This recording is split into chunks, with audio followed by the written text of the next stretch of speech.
धन्यवाद। सभा में उपस्थित गुरुजन, मंचासीन गुरुजन, जिसमें प्रोफेसर अवधेश प्रधान सर, जिस समय हम यहाँ काशी हिंदू विश्वविद्यालय में छात्र के रूप में थे, उस समय वो वहाँ शिक्षा दे रहे थे। प्रोफेसर राजकुमार सर और हमारे प्रोफेसर श्री प्रकाश शुक्ल सर जी और हमारे अग्रज doctor Praveen Rana sir, Rana PV Singh sir, professor Anuradha Banerjee ma'am, Jyoti Rohila Rana ma'am, शोधार्थी और छात्रगण, हम अब ये शुरुआत एक डिस्क्लेमर से करना चाहते हैं कि हम हिंदी के छात्र तो हैं, लेकिन हम उसके ज्ञाता नहीं हैं। हिंदी हम पढ़ते हैं, पढ़ लेते हैं, लेकिन उसकी ट्रेनिंग मेरी नहीं हुई है। दूसरी चीज़, मेरी मातृभाषा मैथिली है, तो इसलिए उच्चारण का भी दोष है। और कई बार मुझे टोका भी गया कि जो आप जो बोलते हैं उसमें कई बार स्त्रीलिंग पुल्लिंग का भेद नहीं रखते, और आपके भाषा में आंचलिकता है, तो उसको हम समझते हैं जो एक तरीके से मेरी स्पेशलिटी है, और उसको हमने बना के रखा।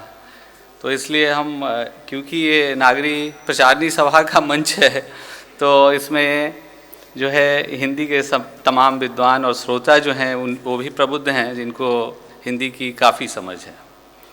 दूसरा डिस्क्लेमर ये है कि मुझे पहले जो मालूम था कि मुझे काशिस्त से कोई एक सेक्शन पे हमको छोटा 10-15 मिनट की बात कहनी है, और जो 2 सुंदर पत्रिकाएं आई हैं जिसको हम बाद में पढ़ेंगे, लेकिन उसको हम नहीं पढ़ पाए, और काशिस्त को पढ़ने की पूरी कोशिश की, और उस पे हम कुछ एक अपने विचार और जो पढ़ा है उसको शेयर करना चाहेंगे। तो सबसे पहले जो ये शब्द है काशिस्त, जो कि व्योमेश जी सदा प्रयोग करते हैं, और वो अपने ओपनिंग नोट में लिखते भी हैं कि ये नागरिक प्रचारणी सभा का बहुत प्रिय शब्द है। और इसमें एक लेख आचार्य हजारी प्रसाद द्विवेदी जी का लेख पढ़ते हुए भी मुझे यह शब्द मिला, और इस शब्द के बारे में तो मुझे मालूम था, लेकिन इसका मैंने कभी प्रयोग नहीं किया था। और इस किताब को पढ़ते हुए जो ये इसका टाइटल जो है वो हमको बहुत पर्टिनेंट लगा। हमको लगा कि वास्तव में बहुत सटीक टाइटल इन्होंने चुना है। इस किताब में 17 आलेख हैं, जिसमें कि बहुत सुंदर तरीके से सेक्शंस जो है वो डिवाइड किए गए हैं, जिसमें कि एक पहला सेक्शन जो है वो स्वभाव है, जिसमें गोपीनाथ कविराज जी का, डॉक्टर राजबली पांडे जी, पंडित विद्यानिवास मिश्र के आलेख हैं। दूसरा विद्या, यहाँ की विद्वत परंपरा, पांडित्य परंपरा जो रही है, और यहाँ के लिटरेरी ट्रेडिशन का जो एक हिस्टोरियोग्राफी है, उसको बहुत आचार्य हजारी प्रसाद द्विवेदी जी का लेख पढ़ते हुए मुझे लगा कि उनका ज्ञान जो है वो हिंदी भाषा व्याकरण तक ही सीमित नहीं था, वो इतिहास में भी उनकी पहुँच थी, और पढ़ के ज्ञानवर्धन हुआ मेरा। मोती चंद जी को मैंने पहले भी पढ़ा था, लेकिन ये आलेख जो है वो जिन लोगों ने मोती चंद जी को नहीं पढ़ा होगा, वो एक समझ बनाने के लिए बनारस के, काशी के पांडित्य परंपरा की और यहाँ के जो लिटरेरी ट्रेडिशन है उसको समझने की, और साथ में एक छोटा लेख पंडित चंद्रधर शर्मा गुलेरी जी का, और एक और छोटा लेख महादेव शास्त्री पांडे जी का। तीसरा सेक्शन जो है वो व्यक्तित्व पे है, जिसमें कि संस्मरण है। और अभी एक इत्तेफाकी है कि मैं कला भवन से जुड़ा हुआ हूँ, जिसके संस्थापक राय कृष्ण दास जी रहे हैं।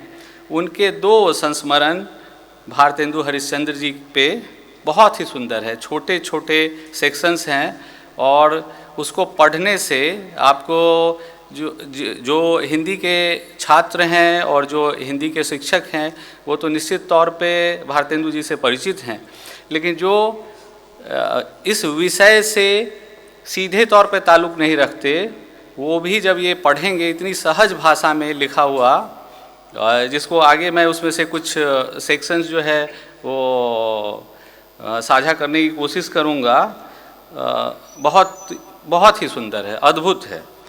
जिसमें एक नेह के दीवाने, एक छोटा सा उनका संस्मरण है, जिसमें उनका जो एक प्रेमी पक्ष है और जो मानवीय संवेदनाओं को तह तक समझने वाला जो एक व्यक्तित्व है, वो बहुत सुंदर तरीके से इसमें झलकता है, परिलक्षित होता है। चौथा है भूगोल।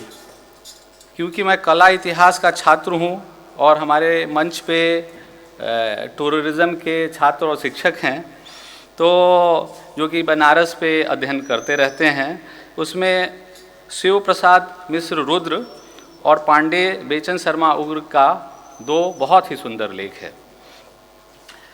5वां लोकरंजन है, जो कि बनारस जो है वो, क्योंकि इसमें जीवन और मृत्यु दोनों पक्ष जो कि पीछे के सत्र में हम लोगों को सुनने को मिला और हम लोग जानते भी हैं, जो कि बहुत ही एक गूढ़ और बहुत ही गंभीर जो है एस्पेक्ट है जीवन का, मृत्यु। इसके अलावा लोकरंजन जो है, बनारस जो है वो सब यात्रा में भी उल्लास मनाने से नहीं चूकते, व्यंग करने से नहीं चूकते। गालियाँ जो है वो किस तरीके से जीवन का एक पार्ट है और लोग उसको बुरा नहीं मानते।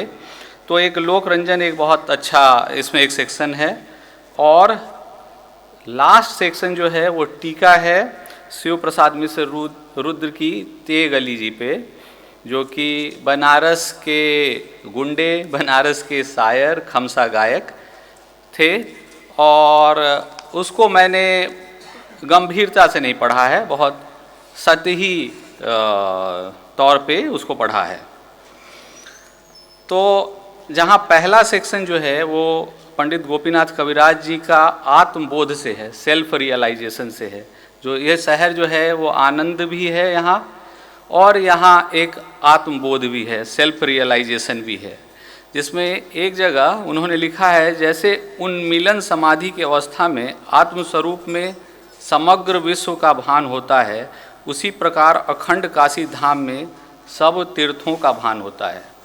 इस लाइन को पढ़ते हुए राणा पीवी सिंह के कार्यों को मैं याद कर रहा हूँ, जो कैसे वो एक कॉस्मोस की बात करते हैं, जो बनारस जो है वो पूरा यूनिवर्स को कैसे समाहित रखता है। और जब हम काशी खंड और यहाँ के विभिन्न तीर्थों और देवताओं को जब हम देखते हैं, तो कैसे ये जो हमारी संस्कृति है, जो हमारी सभ्यता है, जिसमें कि रिलीजन का एक बड़ा ही इम्पोर्टेंट रोल है, वो किस तरीके से इसमें समाहित होता है। इसके साथ ही राजबली पांडे जी का जो लेख है, उसमें स्थापत्य कला और इसकी निरंतरता पे प्रकाश डाला गया है। और इस लेख को पढ़ते हुए मैं याद कर रहा हूँ शिव प्रसाद सिंह के उपन्यास नीला चांद को, जिसमें कि एक जगह उन्होंने एक बड़े विशाल मंदिर की परिकल्पना की है। जो उस स्टोरी में एक इंसिडेंट है जहाँ पे केदार जी के पास बहुत विशाल मंदिर की बात कही गई है। और केदार जी के मंदिर को जब हम देखते हैं तो वो भग्न मंदिर है, निश्चित तौर पे कभी वो बहुत विशाल मंदिर रहा होगा। और ये शहर जो है, जो बहुत सारे फ्रैगमेंट्री जो पीसेस हमको दिखते हैं मंदिरों के, उससे पता लगता है कि ये कितना सुंदर मंदिरों का स्थापत्य का शहर रहा होगा। इसके साथ सनातन काशी में पंडित विद्यानिवास मिश्र का बहुत ही सुंदर एक आलेख है जिसमें फिलॉसफिकल एस्पेक्ट की बात की गई है। इस शहर का जो फिलॉसफिकल एस्पेक्ट है उसकी बात की गई है। इसके साथ हम आगे बढ़ते हैं तो उसमें एक लाइन ये है कि आज की काशी तो मकानों और नालों का जंगल है, पर प्राचीन काशी सही मायने में मुक्तिदायिनी रही होगी, चैतन्य के आवरणों को निर्ममता से हटाने वाली रही होगी, मृत्यु की भयावहता पर मुक्त रूप से हंसने वाली रही होगी और प्रकाशमय जीवन को साधने वाली रही होगी। इसके साथ ही जब हम आगे बढ़ते हैं तो इसमें एक लिटरेरी ट्रेडिशन पे आचार्य हजारी प्रसाद द्विवेदी जी का लेख है, जिसमें हमको क्योंकि मैं कला इतिहास का छात्र हूँ और इसके साथ ही मुझे थोड़ी इतिहास की समझ भी बनानी पड़ती है, तो फिर से वो चीज़ें ताज़ा हो जाती हैं कि कैसे पंडित सभा जो है वो मान पत्र लिखा करती थी, जिसमें कि उसका एक छोटा सा ट्रांसलेशन भी जो कि वारेन हेस्टिंग्स को लिखा गया था वो भी इसमें दर्शाया गया है।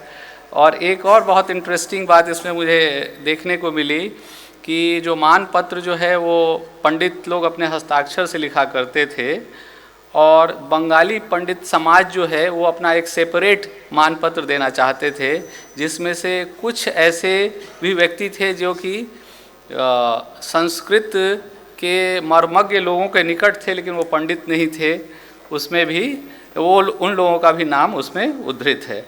तो इससे क्योंकि 2 साल पहले मैं बनारस के बंगाली डायस्पोरा पे एक शोध कर रहा था, तो अगर उस समय हमको ये लेख मिला होता तो कुछ और एस्पेक्ट जो है वो अनराइवल करने का प्रयास हम कर पाते। इसके साथ ही मोती चंद्र जी का आलेख जो है काशी की प्राचीन शिक्षा पद्धति और पंडित, उससे भी मुझे बहुत सारे ज्ञान प्राप्त हुए और आगे रिसर्च करने के बहुत सारे एस्पेक्ट जो है विंडोज़ ओपन हुए कि हम इस पे आगे प्रयास कर सकते हैं। और निश्चित तौर पे जो युवा पाठक हैं उनको समग्र रूप से काशी के अलग अलग एस्पेक्ट्स को समझते हुए मोती चंद जी का ये लेख जो है वो बहुत प्रभावित करेगा। इसके साथ ही एक टेक्स्ट के बारे में मैं सुन रखा था, उक्ति व्यक्ति प्रकरण, और पंडित दामोदर भट्ट का ये लिखा हुआ है, गोविंद चंद के समय का समकालीन। लेकिन इस टेक्स्ट के बारे में मुझे यही मालूम था कि ये व्याकरण का एक टेक्स्ट है, क्योंकि साहित्य का विद्यार्थी नहीं हूँ, इसलिए ये जान पाया कि उस समय व्याकरण में जो उदाहरण होते थे वो समाज का दर्पण होते थे। तो इसलिए उस तरीके के टेक्स्ट को भी पढ़ के हम बनारस को एक अलग तरीके से समझ सकते हैं, क्योंकि अभी तक जो बॉडी ऑफ वर्क बनारस पे जो पढ़ते हम आए हैं उसमें हमको ये अलग लगा, और इसको अगर आगे इस पर अगर काम करें तो कुछ नए विचार निश्चित तौर पे पनपेंगे। जिसमें कि एक लाइन मैंने ली है कि वेद पढ़व स्मृति अभ्यासिव पुराण देखव धर्म करव। ये बनारस के जो पंडित जो हैं उनके द्वारा, मतलब एक शिष्य और गुरु का संवाद है, उसमें ये बात कहा गया है। और भाषा देखिए जो हिंदी कैसे बन रही है, और इस पे जो प्रबुद्ध लोग हैं उन लोगों ने हिंदी की बात ही की है। मेरा तो इतना डीप ज्ञान नहीं है, और कैसे ये किताब मिलने से, क्योंकि हिंदी में मेरी रुचि है, मैं हिंदी का छात्र हूँ लेकिन ज्ञाता नहीं हूँ। हिंदी पब्लिक स्पेयर मैंने फ्रांसिस्का ओरिसेनी की ऐसे ही खरीद ली थी, और उसको उलटते पलटते थोड़ा पढ़ते हुए अब हम कनेक्ट कर पा रहे हैं। जब हम इस पुस्तक ये मेरे हाथ लगी तो बहुत सारी चीज़ें जो है उसको हम कनेक्ट कर पा रहे हैं। इसके साथ ही इसमें एक दो जो है बहुत इंटरेस्टिंग वाक़ये हमको मिले, जिसमें कि बालाजी बाजीराव पेशवा इधर इलाहाबाद से जब बंगाल की तरफ कूच कर रहे थे तो मिर्ज़ापुर में उन्होंने अपना खेमा लगाया, और वो चाहते थे कि उनकी दृष्टि थी, क्योंकि बनारस और काशी से एक जुड़ाव रहा है। मेरा कुछ लंबा तो नहीं हो गया ना? अच्छा, और जुड़ाव रहा है तो क्यों ना काशी को जीत लिया जाए, काशी को अपने में मिला लिया जाए। और उस समय सफदरजंग जो है वो इंडिपेंडेंट हो रहा था, हो गया था लगभग, वो अवध का नवाब था। तो जब ये बात सफदरजंग को पता चली तो उसने संवाद भिजवाया पंडितों को कि जो अगर इधर बालाजी अगर आते हैं तो भाई तुम लोगों के सर कलम कर दिए जाएंगे, तुम लोग मार दिए जाओगे। तो फिर ये लोग बालाजी के पास जाते हैं और विनती करते हैं कि आप ये जो आपका विचार है इसको त्याग दीजिए, और इस तरीके से बालाजी यहाँ आक्रमण नहीं कर पाते। इसके साथ ही अहिल्याबाई होलकर के जो ससुर थे मल्हार राव चाहते थे कि जो ये मंदिर है, जो मंदिर था जिस पे कि ये ज्ञानवापी मॉस्क बना, और वो कैपेबल भी थे, वो कर भी सकते थे, वो चाहते थे कि उसको ढाह के उसी पे एक मंदिर बना दिया जाए। लेकिन फिर पंडितों ने आग्रह किया कि क्योंकि इसके चारों तरफ जो है यवन है और हम लोगों को परेशानी होगी, और इसलिए आप ये विचार त्याग दीजिए, इसके साथ ही एक दूसरा मंदिर जो है वो खड़ा हो जाए तो अच्छा है। इसमें जो राइटर जो हैं ये जगह जगह पे पंडितों की जो दुर्बलता है उस पर भी प्रकाश डालने का प्रयास किया है, और बहुत ही सफाई से, बहुत ही चालाकी से। इसके साथ ही भारतेंदु संस्मरण जो है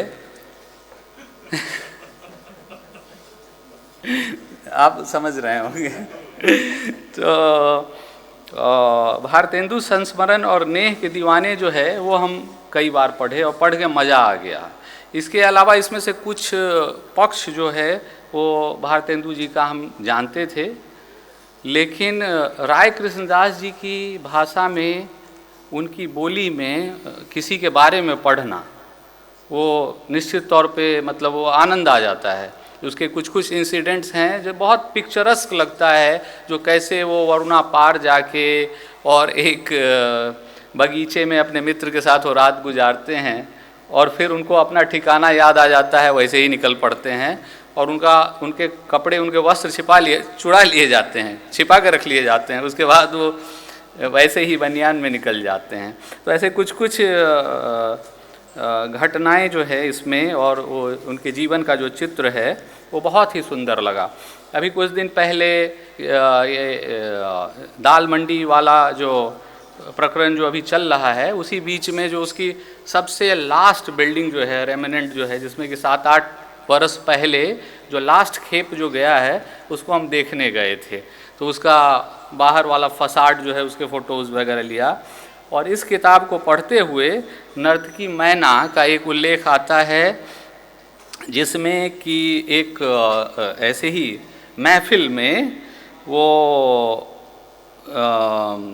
उसने जो है एक तोड़ा गलत लगा दिया, तो भारतेंदु जी ने उससे टोका, तो उसने व्यंग करते हुए कहा कि आज बाबू साहब आप ही करके दिखाइए। अब जो वल्लभ संप्रदाय में ट्रेन हो उसको म्यूज़िक और डांस कैसे ना आए, क्योंकि उनको जो है गोपाल जी को रिझाना है। और उन्होंने कहा कि घुंघरू उतारिए, घुंघरू पहना और लगा दिया, सब दंग रह गए। तो ऐसे थे भारतेंदु जी। उनकी मतलब इतने छोटे जीवन में इतना विशाल जीवन बना लेना, और उसको लोग, हम जैसे लोग और तमाम लोग बड़े छोटे सब अभी तक याद करना, ये बहुत बड़ी बात है। और एक और बहुत ही इंटरेस्टिंग है जो कि अभी 3-4 दिन पहले ज्योति जी से हम शेयर भी कर रहे थे कि एक पंडित जी जो थे वो बहुत लोभी प्रवृत्ति के थे और खुल के कहते भी थे कि जो मेरे जीवन में पैसे के सिवा और कुछ नहीं, पैसे के लिए मैं कुछ भी कर सकता हूँ। तो बाबू साहब ने कहा पैसे के लिए आप कुछ भी कर सकते हैं, तो एक वारंगना के शरीर पे एक मुहर रख दी और उसको जो लोलुप पंडित जी ने उसको सहस्र उठा लिया। तो इसमें राय कृष्णदास जी ने कहा है कि अगर वो पावली भी रख देते तो भी पंडित जी उठा लेते।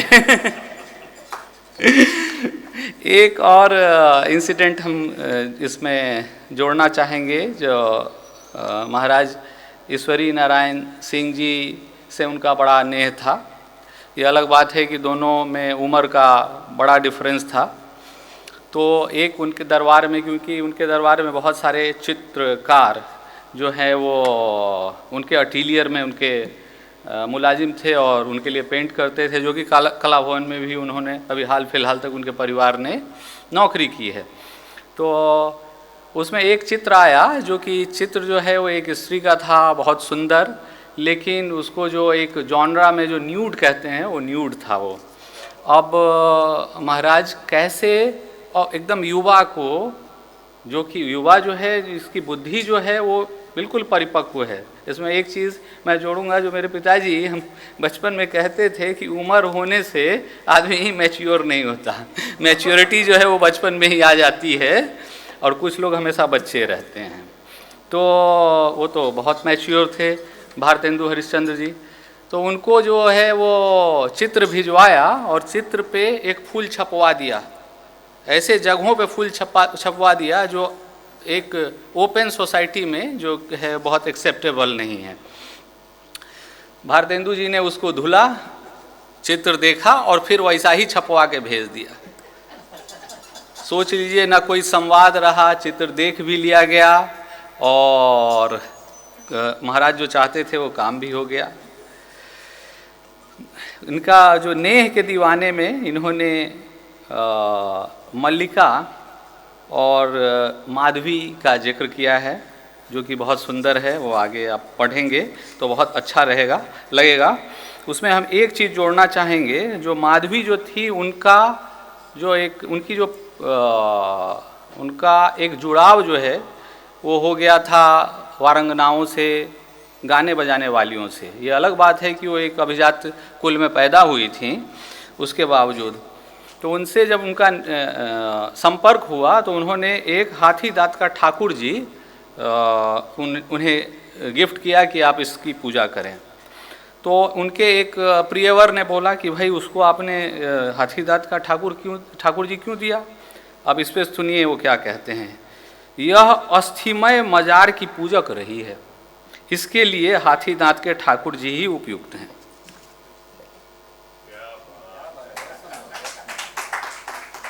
क्योंकि वो शरीर से जुड़े हुए व्यापार से जुड़ी हुई थी। इसके साथ ही आचार्य रामचंद्र शुक्ल जी की लीला भूमि पे एक आचार्य विश्वनाथ प्रसाद मिश्र का लेख है, जो कि हिंदी साहित्य के छात्रों के लिए बहुत ही पठनीय है। और इसके साथ ही पग पग पर कविता की छाप, जिसमें कृष्णदेव प्रसाद गौर जी का प्रसाद जी पे एक छोटा लेकिन बहुत ही सुंदर लेख है। आज प्रसाद जी का जन्मदिन भी है और बहुत ही सुंदर लेख है। और इसमें आपको कुछ चीज़ें पता भी चलेंगी और जो कि हिंदी में रुचि रखने वालों को निश्चित तौर पे मालूम है कि प्रसाद जी की रचनाओं को पहले किस तरीके से बहुत लाइटली लिया गया था और बाद में उसने क्या करामात दिखाई। भूगोल में अष्टकूप नौबावली शिव प्रसाद मिश्र रुद्र जी का, जिसमें कूप, नाले, सगरा इत्यादि का उल्लेख है, जिसमें कि यहाँ पे कई युवा ऐसे हैं जो कि बूला नाला, जो कि है निश्चित तौर पे एक नाला हुआ करता था, इस तरीके कई ऐसे हैं। सगरा से आया है, जो ये वाटर बॉडीज़ का शहर था। और पहला जो सर्वे हुआ है उसमें कितने वाटर बॉडीज़ थे, राणा सर को इन्होंने इस पर कितना काम किया है और कैसे धीरे धीरे जो है वो इनक्रोचमेंट के साथ जो है वो ख़त्म होता चला गया।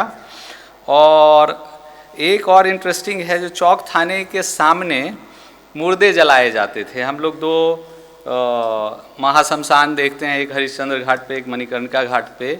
बनारस में कई एक शमशान थे, कई जगह मुर्दे जलाए जाते थे, जिसमें एक चौक थाने पे जलाए जाते थे और एक बड़ा सा कुंड टाइप का तड़ाग था जहाँ पे अस्थियाँ फेंकी जाती थी। आज वो हड़हा मोहल्ला है, अस्थि विक्षेप था, आज वो हड़हा मोहल्ला है।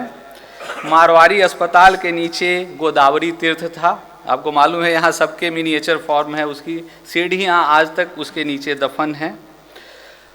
और मैदागिन से गोदौलिया जाते हुए जो सड़क जाती है वो निश्चित तौर पे वो मकानों को तोड़कर बनाई गई होगी और उस सड़क से कनेक्टेड बहुत सारी गलियां हैं और इस तरीके से पूरा बनारस जो है वो गलियों का ही शहर हुआ करता था। और इसमें राइटर जो है वो लास्टली लिखते हैं कि नगर का रूप, अब देखिए कैसे फॉरसाइट है, रूप प्रतिदिन बदल रहा है, संभवतः अगली सदी तक वाराणसी का दर्शन किसी दूसरे ही रूप में हो, और वो दिखता भी है। एक बहुत इंटरेस्टिंग हमको पांडे बेचन शर्मा उग्र जिस तरीके का राइटर थे और निश्चित तौर पे उन्होंने अपनी लेखनी से, जिस तरीके की उनकी लेखनी है उस तरीके का लेख है शिवोहम में उनका फॉरसाइट देखिए कि वो काशी विश्वनाथ के चारों तरफ जो गंदगी गली और सड़ांध है उस पे उनका जो फॉरसाइट है वो कहते हैं कि 5-5 बीघा तक चारों तरफ जितने भी मकान हैं सबको ध्वस्त कर दिए जाएं, गिरा दिए जाएं और एक सुंदर उपवन लगाया जाए जिसमें कि कोई भी जो दर्शनार्थी हैं वो आए, वो ताज़ा फूल, वो गले सड़े फूल नहीं, वो ताज़ा फूल लेके विश्वनाथ जी को अर्पित करें। आज की सरकार को शायद, और मैंने इन्हें व्योमेश जी को ये आग्रह भी किया कि प्रधानमंत्री जी के प्राइवेट सेक्रेटरी को आप ये पुस्तक जो है वो मार्क करके जरूर ये लेख भिजवाइए कि आज जो हमारे प्रधानमंत्री ने किया है उसको बेचन शर्मा उग्र ने 70, 80, 90 साल पहले सोच लिया था। और वो फिर आगे जोड़ते हैं, उसमें कहते हैं कि पक्का महाल जो है वो उपयोगी था मुस्लिम आक्रांताओं से बचने के लिए, न कि इस तरीके से जहाँ पे श्वास भी ठीक से नहीं आता, जहाँ इतनी गंदगी फैली हुई है उस समय। आज तो बहुत परिवर्तन हुआ है।